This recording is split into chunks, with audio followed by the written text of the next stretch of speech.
तो hello everyone, मैं हूँ आशिका सिन्हा और स्वागत है आपका स्कूल शिक्षा के इस ऑनलाइन लर्निंग प्लेटफॉर्म पे।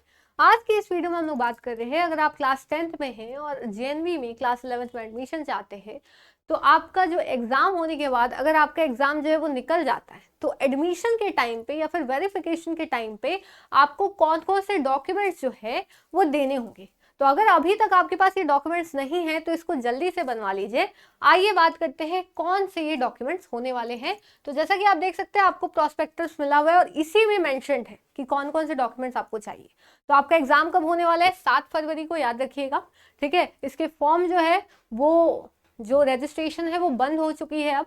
तो अगर आपने रजिस्ट्रेशन नहीं किया था तो अब आप इसका एग्जाम नहीं दे सकते। ठीक है, तो अगर आपने फॉर्म भर लिया है तो आइए जानते हैं कौन कौन से डॉक्यूमेंट्स आपको अभी से ही बनवा लेने हैं। तो सबसे पहले बात करें तो ये आप देख सकते हैं पूरा आपको लिखा है, इतने कुछ 9-10 पॉइंट्स है। तो हम लोग इसको शॉर्ट में समझने वाले हैं। तो आइए समझते हैं कि कौन कौन से डॉक्यूमेंट्स हैं। सबसे पहले अगर बात करें तो आपको आपका बर्थ सर्टिफिकेट चाहिए रहेगा।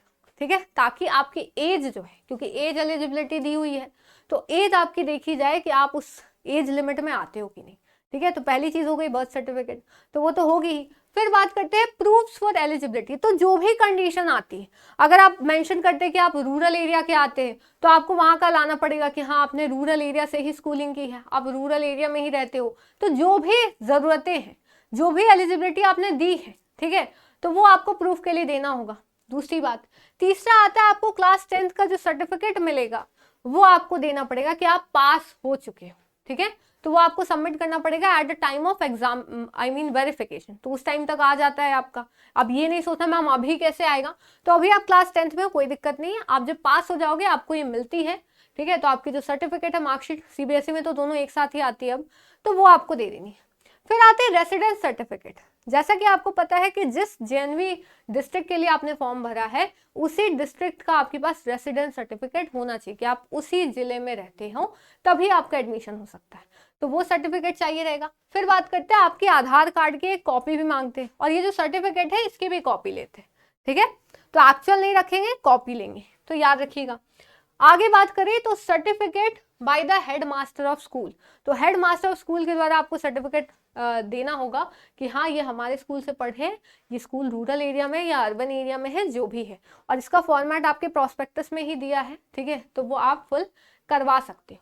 फिर आते हैं मेडिकल फिटनेस सर्टिफिकेट। तो एज एलिजिबिलिटी, आप सही हो, फिजिकली फिट हो कि नहीं। ठीक है, आप बहुत एकदम रिगर ये नहीं दिया हुआ है कि हाँ आपको एकदम ही इस लिमिट में आना है, ऐसा कुछ भी नहीं है। वो एक नॉर्मल सर्टिफिकेट होता है जो आप बनवा सकते हैं, तो वो सर्टिफिकेट भी चाहिए। फिर आता है दिव्यांग सर्टिफिकेट। जैसे कि आपको पता है कि रिजर्वेशंस मिलती है, तो अगर आप दिव्यांग कैटेगरी से बिलोंग करते हो तो आपको इसका सर्टिफिकेट देना होगा कि हाँ आप जो है इस कैटेगरी में आते हो। ठीक है, फिर बात करें लास्ट आपका कैटेगरी सर्टिफिकेट, यानी आप ओबीसी से आते हो, एससी से आते हो, एसटी से आते हो, ईडब्ल्यूएस नहीं होता इसमें। तो आप अगर इन कैटेगरीज में आते हो तो आपको सर्टिफिकेट भी देना होगा, क्योंकि वहां पे भी रिजर्वेशंस होती हैं। तो ये आपके पूरे डॉक्यूमेंट्स है जो आपको चाहिए रहेंगे। एक और बात होती है पूछने वाली कि मैम ट्रांसफर सर्टिफिकेट का क्या है ना। ट्रांसफर सर्टिफिकेट जिसको हम लोग शॉर्ट फॉर्म में क्या बोलते हैं, टीसी। तो देखिए टीसी आपका इस टाइम पे सबमिट नहीं होगा।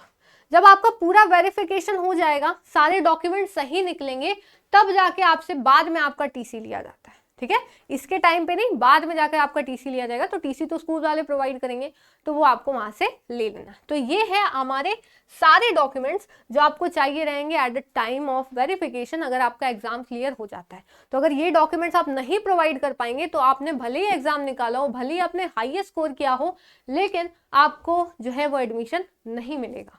तो आप जल्दी से जल्दी इन डॉक्यूमेंट्स को बनवा लीजिए। अगर और भी कोई डाउट्स हो रिलेटेड टू जेएनवी, सैनिक स्कूल या सीएचएस, आप कमेंट सेक्शन में पूछ सकते हैं, आपको उसके ऊपर वीडियो मिल जाएगी। तो चैनल को जरूर से सब्सक्राइब करिए ताकि आगे आने वाली वीडियो के अपडेट्स आपको मिलते रहे। मिलते हैं नेक्स्ट वीडियो में, तब तक के लिए thank you so much, bye bye, जय हिंद, जय भारत।